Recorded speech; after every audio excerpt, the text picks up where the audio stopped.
For nearly 2 decades, I, Jack, a blue-collar guy in my late 30s, believed my life was built on solid ground, hard work, a loving family, and a home I'd built with my own hands. Then, one Tuesday evening, I walked into my own living room to find my wife, Laya, my daughters, and even my own mother, Evelyn, sitting in a silent, accusatory semicircle. But it was my brother, Steve, leaning casually against my fireplace, who delivered the first blow. Jack, we've been talking about what's best for everyone. What was really going on? In a single, gut-wrenching moment, I realized they were planning to replace me. Not just in my role as provider, but in my very bed. My wife, my brother, plotting my ouster from the family I bled for. The entire foundation of my life crumbled in less than 24 hours. And Laya? She walked in the next morning, yoga mat slung over her shoulder, a serene smile on her face, utterly oblivious that her carefully constructed world of lies was about to explode. Before I tell you what happened next, if you enjoy stories about justice and family boundaries, take a second to like and subscribe, but only if you genuinely connect with this story. Where are you watching from right now? And what time is it there? Drop a comment and let me know. You plan to replace me in my own bed? I walked through my front door expecting the usual chaos of a Tuesday evening. Daughter sprawled across the couch with homework. Wife Laya yelling about dinner from the kitchen, maybe the dog barking at nothing. Instead, I found a Gotham tribunal waiting for me in my own living room. They were all there sitting in a perfect semicircle like some twisted family therapy session. Laya perched on the edge of the couch, her yoga-toned arms crossed, blonde hair pulled back in that severe bun she wore when she meant business. My daughters Mia and Bella flanked her, 16 and 14, respectively, both avoiding eye contact with me. My mother, Evelyn, sat in my favorite recliner, my chair, her gray hair perfectly styled, lips pursed in that expression I'd known since childhood meant trouble. And there, leaning casually against the fireplace mantel like he owned the place, was my older brother, Steve. The silence stretched for about 10 seconds before my youngest daughter, Bella, cleared her throat. "Dad, you need to sit down," she said, her voice shaky but determined. "We need to talk." I stayed standing, setting my toolbox down with a deliberate thud. After 12 hours of managing my construction crew, dealing with permit delays, and arguing with suppliers, the last thing I wanted was whatever this was shaping up to be. "Talk about what?" I asked, letting my eyes sweep across their faces. Steve was the only one who met my gaze, and something in his expression made my stomach tighten. Mia spoke up next, her voice steadier than her sister's. "Dad, you need to accept a new reality. You're not in charge of this family anymore." The words hit me like a physical blow. I felt my jaw clench, my hands curl into fists at my sides. "Excuse me, Jack." "Please sit down," Laya said, her voice dripping with that fake concern she'd perfected over the years. "We're all here because we care about you." Care about me?" I laughed, but there was no humor in it. "This feels more like an ambush." Steve pushed off from the mantel, his expensive suit immaculate despite the late hour. My brother had always been the golden child, the one with the college degree, the financial advisor job, the perfect credit score. Everything I wasn't, according to my family. "Jack, we've been talking," Steve said, his voice smooth and reasonable. "About the kids, about Laya, about what's best for everyone." "What's best for everyone," I repeated slowly. "And what exactly would that be?" Mia looked at her mother then back at me. "Uncle Steve is more like a father to us now, Dad. He's the one who helps with homework, who comes to our school events, who actually listens when we talk." The words were like a knife twisting in my chest. I thought about all the soccer games I'd missed because of work, all the parent-teacher conferences where I'd shown up covered in sawdust and paint. All the times I'd been too tired to help with algebra or history projects. "I work 60 hours a week to pay for this house. Your clothes, your phones, your everything," I said, my voice rising despite my efforts to stay calm. I'm sorry if that doesn't leave me time to be the perfect suburban dad. It's not about being perfect, Laya interjected. It's about being present. Steve has been more of a partner to me in the last 6 months than you've been in 6 years. Partner. The word hung in the air like smoke. And suddenly everything clicked into place. The way Steve had been coming around more often, always with some excuse about helping with the yard work or fixing something. The way Laya had started dressing up even for trips to the grocery store. The way my daughters had begun looking at me like I was a stranger in my own home. A partner, I said quietly. Is that what we're calling it? My mother finally spoke up, her voice sharp with disapproval. Jack, you're being dramatic. Steve has been nothing but helpful to this family while you've been buried in your work. Helpful? I nodded slowly, feeling something cold and hard settling in my chest. Right. I looked around the room one more time, taking in their faces. Laya's fake sympathy, Steve's smug satisfaction, my daughter's confused loyalty, my mother's disappointment. They'd already made their decision. This wasn't a conversation. It was a verdict. You know what? I said, picking up my toolbox. I think I'll pass on this little family meeting. Jack, don't walk away. Laya called after me.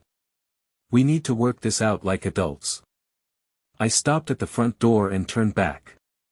Adults? You want to handle this like adults? Fine. But next time you want to stage an intervention, maybe don't do it in the house I pay for. I walked out, closing the door quietly behind me. The evening air was cool against my face, and I stood on my own front porch, feeling like a stranger.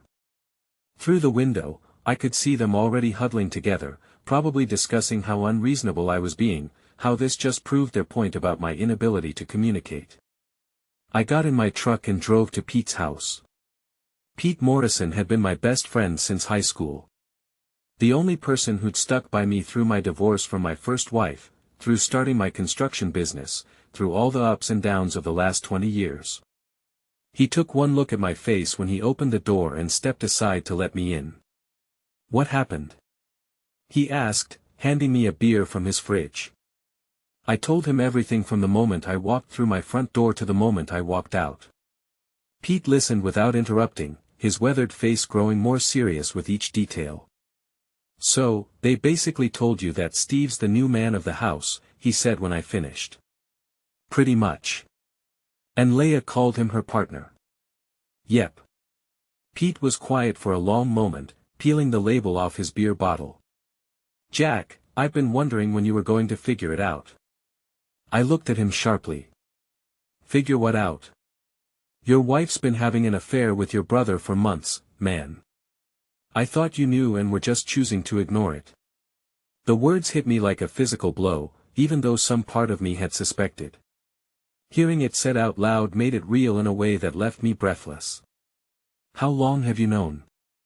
I asked. I saw them together at that restaurant downtown about 3 months ago. They weren't exactly being subtle, holding hands across the table, her laughing at everything he said. I figured you had to know. I set my beer down, my hands shaking slightly. I didn't know. I mean, I suspected something was off, but I thought maybe she was just, I don't know, going through something. I'm sorry, Jack. I should have said something sooner. No, I said, standing up. You did right. This is something I needed to see for myself. I drove home around midnight, expecting the house to be dark and quiet. Instead, I found Steve's Mercedes still parked in my driveway and lights on in the living room. I sat in my truck for a few minutes, watching the shadows move behind the curtains and felt something dark and cold settle in my chest. Tomorrow, I decided things were going to change. The next morning, I woke up on Pete's couch with a crick in my neck and the taste of stale beer in my mouth. My phone showed 118 missed calls, most from Laya, some from my mother, a few from the girls. I deleted them all without listening to the voicemails. Pete was already up making coffee in his kitchen when I stumbled in. You look like heck, he said, handing me a mug. Feel worse? I sat down at his kitchen table and rubbed my temples. I need to know exactly what's been going on in my house. What do you mean? I mean, I need evidence. If Laya's been cheating with Steve, there has to be proof somewhere. Pete sat down across from me, his expression serious. Jack, what are you planning to do? I don't know yet, but I'm not going to let them make me out to be the villain in this story. Not when they're the ones who've been lying and sneaking around behind my back. After coffee and a shower at Pete's place, I drove to my house. Steve's car was gone, and Ila's yoga studio didn't open until 10 o'clock, which meant she'd probably still be home. I needed to get into the house and look around without her knowing. I used my key quietly, listening for sounds of movement. The house was silent and I could see through the kitchen window that Ila's car wasn't in the garage. Perfect. I went straight to our bedroom and started with her nightstand. Nothing unusual, just the typical collection of hand lotion, reading glasses, and romance novels. But when I opened her laptop, I hit the jackpot. She'd left her email open, and right there at the top of her inbox was a message from Steve with the subject line, "Last night was incredible." My hands were shaking as I clicked on it. Laya, I can't stop thinking about you. The way you looked at me during dinner. The way you touched my hand when Jack wasn't looking. I know we agreed to take things slow, but I'm falling in love with you. We can't keep pretending this is just physical. Steve. I scrolled down through their email chain, my stomach churning with each message. They'd been carrying on for at least 4 months, maybe longer. The emails started innocent enough. Steve offering to help with household repairs. Laya thanking him for being so supportive during what she called a difficult time in my marriage, but they quickly escalated. By the second week, they were talking about meeting for coffee. By the third week, coffee had turned into lunch. By the fourth week, lunch had turned into afternoon visits to Steve's condo while I was at work, and the girls were at school. The most recent emails were explicit enough to make me feel sick. Detailed descriptions of what they'd done in my bed, in my shower, on my couch. Plans for future encounters, discussions about how to handle the Jack situation. In one particularly damning message from 2 weeks ago, Laya had written, "I think it's time we told him, the girls already see you as more of a father figure than they see Jack. And honestly, Steve, you're everything he's not. Sophisticated, successful, emotionally available. Jack will never change.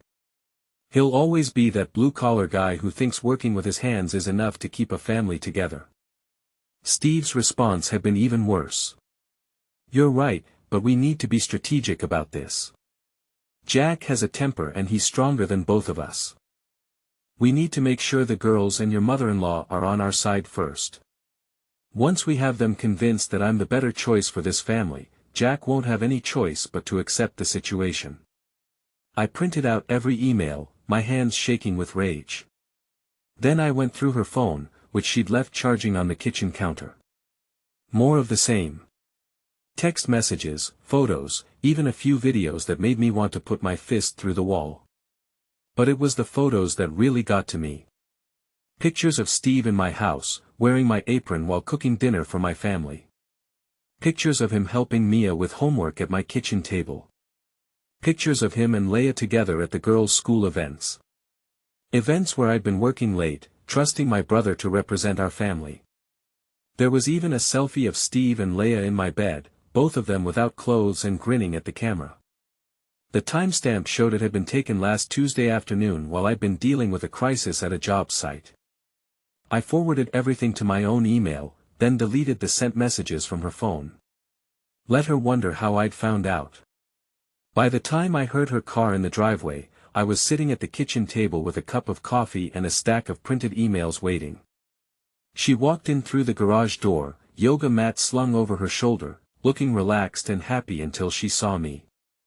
"Jack," she said, her voice carefully neutral. "I thought you were staying at Pete's." "Change of plans," I said, gesturing to the chair across from me. "Sit down, Laya. We need to talk." She stayed standing, her eyes flicking to the papers in front of me. What are those? Your love letters, I said calmly. All of them. 4 months' worth of emails and text messages between you and my brother. Very romantic stuff, very detailed. The color drained from her face, but to her credit, she didn't try to deny it. Instead, she set down her yoga mat and crossed her arms. How did you get into my email? You left your laptop open, sloppy for someone who's supposed to be conducting a secret affair. She sat down slowly, her yoga instructor composure starting to crack. Jack, I can explain. Explain what? How you've been screwing my brother in our bed. How you've been turning my daughters against me. How you and Steve have been planning to push me out of my own family. It's not like that. No. I picked up one of the printed emails and read aloud. Steve, I can't wait until we don't have to sneak around anymore. Jack is so clueless. He actually thanked you last week for being such a good brother. If he only knew that his good brother has been making me come 3 times a day in the bed Jack pays for. Laya flinched as if I'd slapped her. Jack, please. Please, what? Please pretend I didn't see this. Please go along with your little plan to make Steve the new head of household. I leaned forward, my voice dropping to a whisper. Tell me, Laya. Was last night's family meeting your idea or his? She didn't answer, but the guilt written across her face was answer enough. Here's what's going to happen, I said, standing up and gathering the papers. You're going to call Steve and tell him that I know everything. You're going to tell the girls that their perfect Uncle Steve has been lying to them. And you're going to start looking for a new place to live. Jack, you can't just throw me out. This is my home, too. Is it? Because according to these emails, you've already been planning to leave me for Steve. Something about his condo being so much nicer than our tacky suburban house. She was crying now, mascara running down her cheeks. I never meant for it to happen this way. Steve and I just connected. And you've been so distant lately. Don't. I held up a hand. Don't you dare try to make this my fault. You made a choice, Laya. You chose to betray your husband with his own brother. You chose to turn my children against me. You chose to plan my humiliation in my own living room. Those were your choices. I walked toward the door, then turned back. Oh, and Laya, you might want to change your passwords. You never know who might be reading your email. I left her sitting at the kitchen table, sobbing into her hands, and drove back to Pete's house. I had work to do. Over the next week, I played it cool. I went to work every day, came home for dinner, helped the girls with homework when they'd let me. I was polite to Laya, civil to Steve when he came around, respectful to my mother. But inside, I was planning. The first phase was information gathering. I installed a GPS tracker on Steve's Mercedes, the kind contractors use to keep track of company vehicles. I set up a camera in my garage that had a clear view of the driveway. I started paying attention to patterns, schedules, routines. What I discovered made my blood boil. Steve was coming to my house almost every day while I was at work. He'd arrive around noon, stay for 2 or 3 hours, then leave before the girls got home from school. On Wednesdays, when Laya's yoga studio was closed, they'd spend the entire afternoon together. But it wasn't just the affair that got to me. It was the way he'd made himself at home in my house. The GPS tracker showed that he was stopping at the grocery store before coming over, buying food with my family's grocery list. The camera caught him mowing my lawn, washing my wife's car, playing basketball with my daughters in the driveway. He was systematically replacing me in my own life. The breaking point came on a Friday afternoon. I'd left work early to pick up materials for a weekend project, and I decided to swing by the house to grab my good measuring tape. Steve's car was in the driveway, and through the living room window, I could see him and Laya on the couch. They weren't just being intimate. They were cuddling, talking, laughing together like a real couple, like they belonged there, and I was the intruder. I sat in my truck for 10 minutes watching them through the window, feeling something cold and hard crystallize in my chest. Then I drove to Ila's yoga studio. Monica and Jasmine, Ila's two closest friends and business partners, were there setting up for the evening classes. I'd known them for years. They'd been to barbecues at my house, birthday parties for my daughters, holiday gatherings. They'd always been friendly to me, treating me like part of their extended yoga family. "Jack," Monica said brightly when I walked in. "What brings you here?" "Ila's not here today." "I know where Ila is," I said quietly. "She's at home with my brother." The smile faded from Monica's face. Jasmine stopped arranging yoga blocks and turned to stare at me. "What do you mean?" Jasmine asked. I pulled out my phone and showed them one of the photos I'd found. Steve and Laya kissing in my kitchen, taken 3 days ago, according to the timestamp. "I mean, my wife has been having an affair with my brother for 4 months, and apparently everyone knew about it except me." Monica's hand flew to her mouth. "Oh my God, Jack. We had no idea, didn't you?" "Because according to the emails I found, Laya's been telling Steve all about her conversations with you too, about how you've been encouraging her to follow her heart and not settle for a marriage that doesn't fulfill her." The two women exchanged glances, and I could see the guilt written across their faces. "Jack, we never told her to have an affair," Jasmine said weakly. "Maybe not in those exact words. But you knew she was unhappy, and instead of suggesting marriage counseling or honest conversation, you told her she deserved better. You helped her justify what she was doing." "That's not fair," Monica protested. "We're her friends. We were trying to be supportive." "Supportive of what?" "Adultery, betrayal, destroying a family." I put my phone away and looked around the studio at the inspirational posters on the walls, the crystals and candles, the whole carefully constructed atmosphere of peace and enlightenment. "You know what's funny?" I said, "all this talk about mindfulness and living authentically, and none of you had the courage to tell me that my wife was cheating on me with my own brother." "Jack, please." Monica said, "Don't do anything you'll regret." "Regret?" I laughed, but there was no humor in it.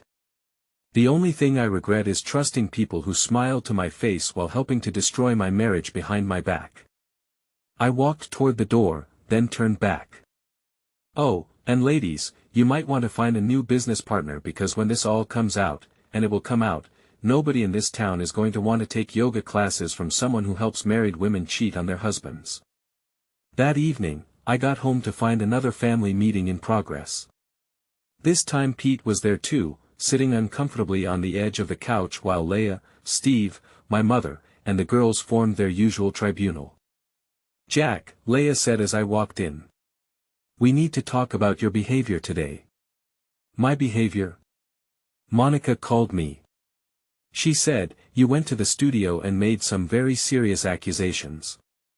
I looked around the room, taking in their faces. Pete looked apologetic. Clearly, he'd been ambushed just like I had been the week before. Steve looked smug and confident. My mother looked disappointed. The girls looked confused and upset. "Accusations?" I said calmly. "Is that what we're calling the truth now?" "Jack, please," my mother said. "There's no need for this kind of drama." "Drama?" I pulled out my phone and opened one of the videos I'd found on Ila's phone. "Mom, would you like to see some real drama? This is a video of your golden child, Steve, being intimate with my wife in my bed."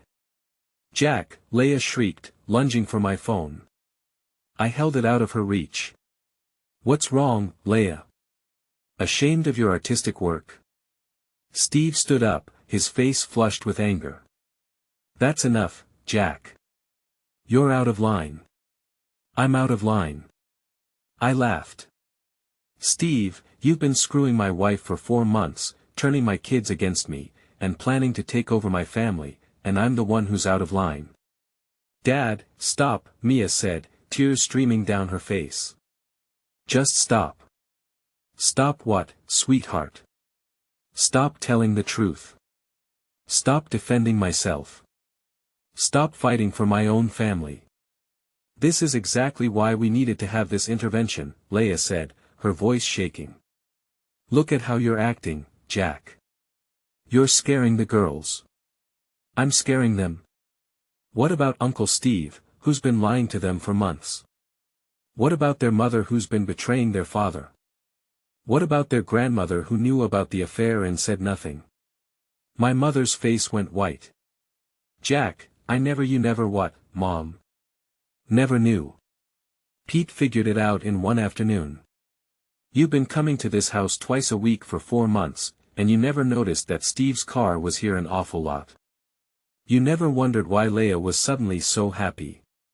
You never questioned why the girls started talking about Steve like he was their real father. The room fell silent, except for the sound of Bella crying softly. Here's what's going to happen, I said, my voice deadly calm. Steve, you're going to get out of my house and stay out. Laya, you're going to tell the girls the truth about what you've been doing. Mom, you're going to decide whether you want a relationship with your son or your son's cheating wife because you can't have both. Jack, you can't give us ultimatums. Steve said, watch me. I turned to Pete. Sorry you got dragged into this, man. Want to grab a beer? Pete stood up immediately. Yeah, let's go.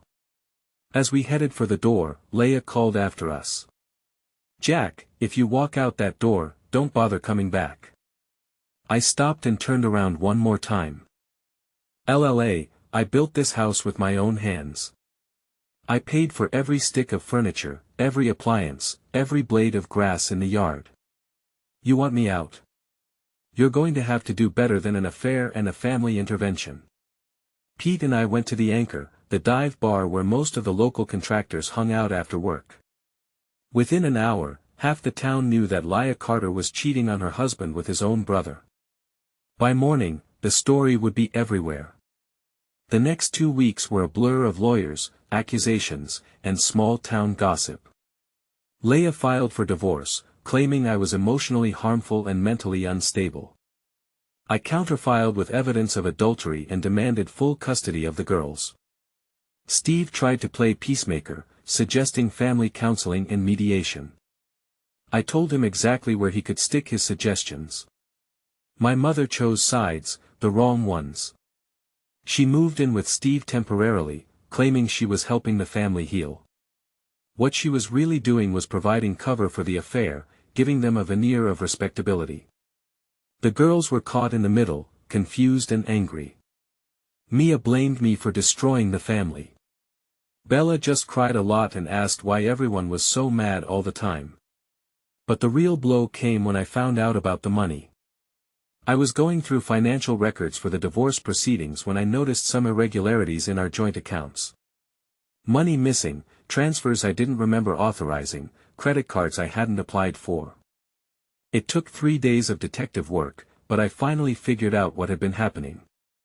Steve, with his financial advisor credentials and Laya's forged signatures, had been systematically draining our accounts and taking out loans in my name. Over the course of 4 months, they'd stolen nearly $50,000 from me. Money I'd saved for the girls' college funds, for home improvements, for our future. They'd used it to fund their affair. Expensive hotels, weekend trips, jewelry for Laya that I'd assumed she'd bought herself. When I confronted them with the evidence, Steve had the balls to claim it was a loan. I was helping Laya become financially independent, he said, sitting in my lawyer's office like he was doing me a favor. She needed her own money for when you two separated. You mean when you convinced her to leave me for you? I corrected. Jack, your marriage was already over. Laya was miserable. I just helped her see that she had options.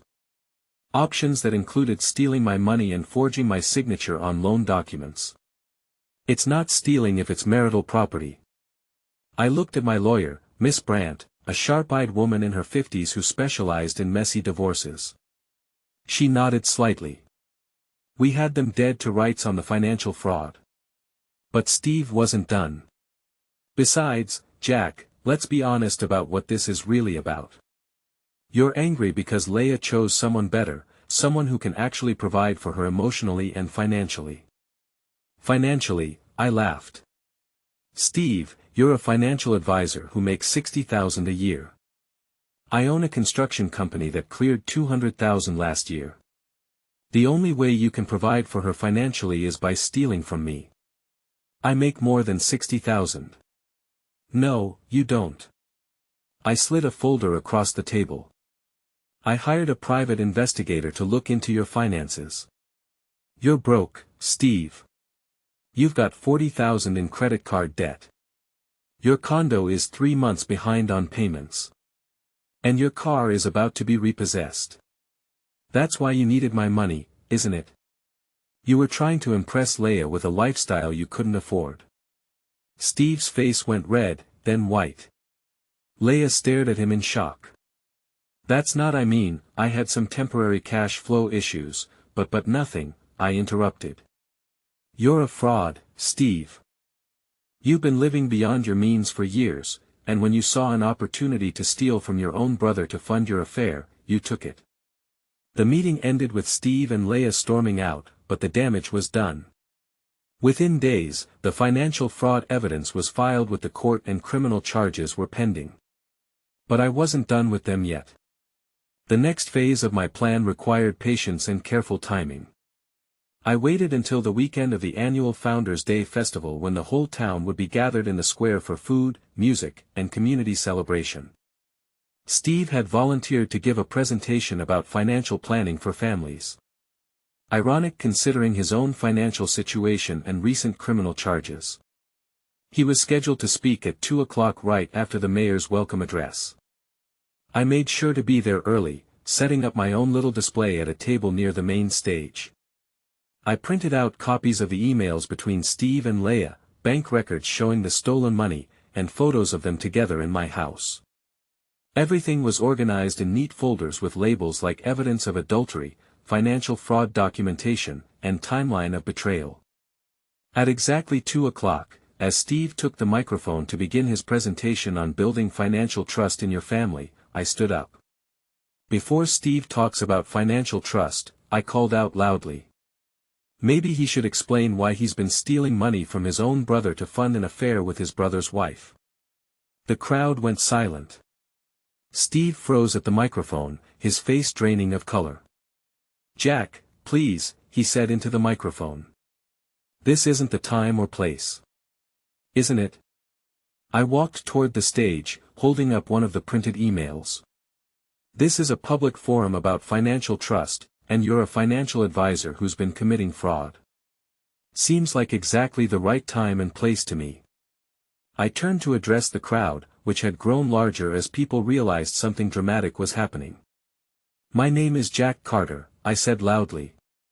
Some of you know me. I own Carter Construction. I've lived in this town for 15 years. I've built half the houses on Elm Street. What you might not know is that my brother Steve and my wife Laya have been having an affair for 4 months. Gasps and murmurs rippled through the crowd. I could see Laya pushing through the people trying to get to the stage, her face bright red with humiliation. But that's not the worst part, I continued. The worst part is that Steve, who you're about to trust with advice about your family's financial future, has been stealing money from my accounts to pay for hotel rooms and jewelry for his mistress. Jack, stop. Laya had reached the front of the crowd and was trying to climb onto the stage. Stop what, Laya? Stop telling the truth. I held up a bank statement. 50,000 stolen over 4 months. Forged signatures, unauthorized loans, credit cards taken out of my name, all to fund their little love affair. Steve had backed away from the microphone, but I could see the mayor approaching from the side of the stage, clearly intending to shut down my impromptu presentation. I had maybe 30 more seconds before they cut me off. The point is, I said, raising my voice to carry over the growing murmur of the crowd. When someone will steal from their own family, lie to their own brother, and betray the people who trust the most, you probably shouldn't trust them with your retirement savings. The mayor reached me just as I finished, but it was too late. The damage was done. Steve's reputation in town was destroyed. Laya was sobbing with humiliation. And half the crowd was already pulling out their phones to call friends and family with the gossip. As security escorted me away from the stage, I caught sight of my daughters in the crowd. Mia looked horrified, but Bella was staring at her mother and uncle with something that looked like understanding finally dawning in her eyes. That night, Steve left town.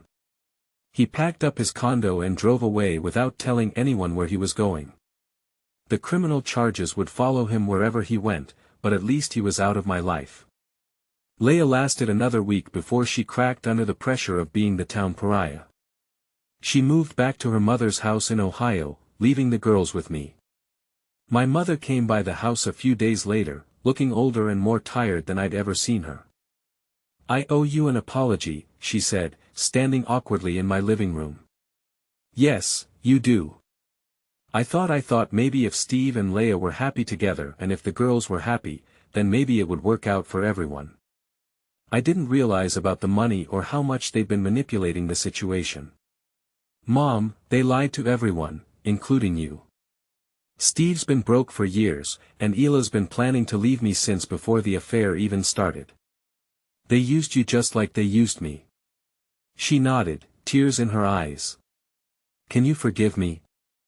I looked at my mother, really looked at her, and saw a lonely old woman who'd been taken in by a smooth-talking son and a manipulative daughter-in-law. She'd made terrible choices, but she'd been a victim, too, in her way. "Yeah, Mom, I can forgive you, but it's going to take time to trust you again." "I understand." She left, and I was alone in my house with my two daughters, who were finally starting to understand what had really been happening in their family. It took months of family counseling, honest conversations, and patience, but eventually we started to heal. Mia apologized for choosing sides without knowing all the facts.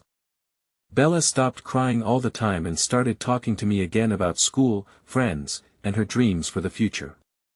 The divorce was finalized 6 months later. I kept the house, got full custody of the girls, and Laya was ordered to pay restitution for the stolen money. Though I doubted I'd ever see most of it. Steve never came back to town. I heard through mutual acquaintances that he'd declared bankruptcy and was working at a car dealership somewhere in Florida. The criminal charges had been dropped in exchange for full restitution, but his career as a financial advisor was over. Laya tried to maintain a relationship with the girls through phone calls and occasional visits, but it was strained. They'd lost respect for her, and trust, once broken, is hard to rebuild. As for me, I learned to be both mother and father to my daughters. I learned to help with homework and attend school events and listen when they needed to talk. I learned that being present was more important than being perfect and that love without honesty is just manipulation. The family audit was complete. Some relationships had been lost forever, but the ones that remained were stronger and more authentic than they'd ever been before. And sometimes that's the best you can hope for.